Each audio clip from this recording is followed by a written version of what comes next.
大家好，我是超子。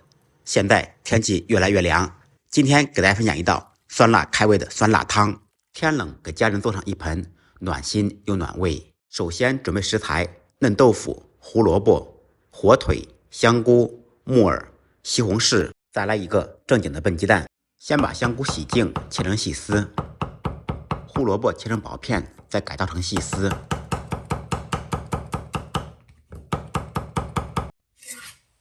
提前泡发好的木耳、火腿同样切成细丝。可爱的西红柿在火上烧烤，去掉外皮。再把西红柿洗净，用刀切碎。切西红柿的时候，我发现了一个神奇的现象：西红柿原来也能切丝。今非昔比，物是人非，连西红柿都变了心。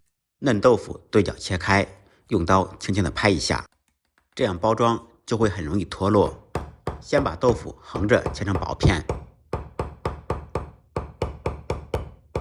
再把案板翻过来，竖着切成细丝。丝配丝，片配片，做饭的规矩不能变。切好以后，泡入清水中清洗一下，这样做的汤不浑浊。泡好以后，把水倒掉备用。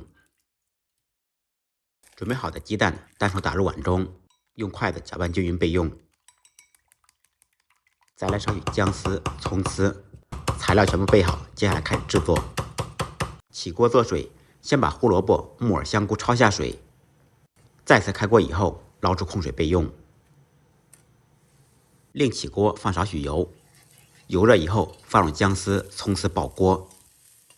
先把小料炒出香味，放入切好的西红柿，把西红柿炒出汤汁。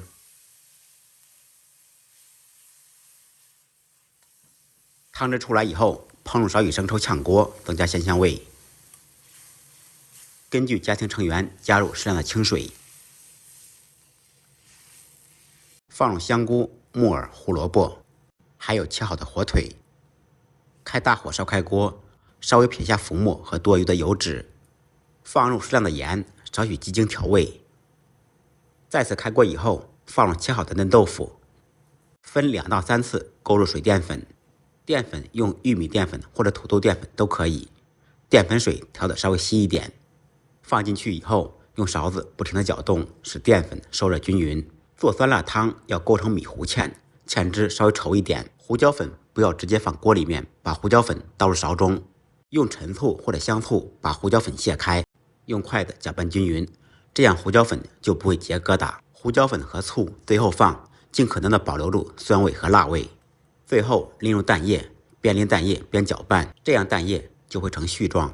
做到这里，有的朋友该问了，酸辣汤没有放辣椒，哪里来的辣？酸辣汤的辣味主要来源于胡椒粉的辣。就这样一道营养丰富、酸辣开胃的酸辣汤就做好了。最后再盖上一顶小绿帽子，天冷来一碗，暖身又暖胃。天气渐冷，朋友们记得加衣保暖，再忙再累，记得按时吃饭。下期视频见，拜拜。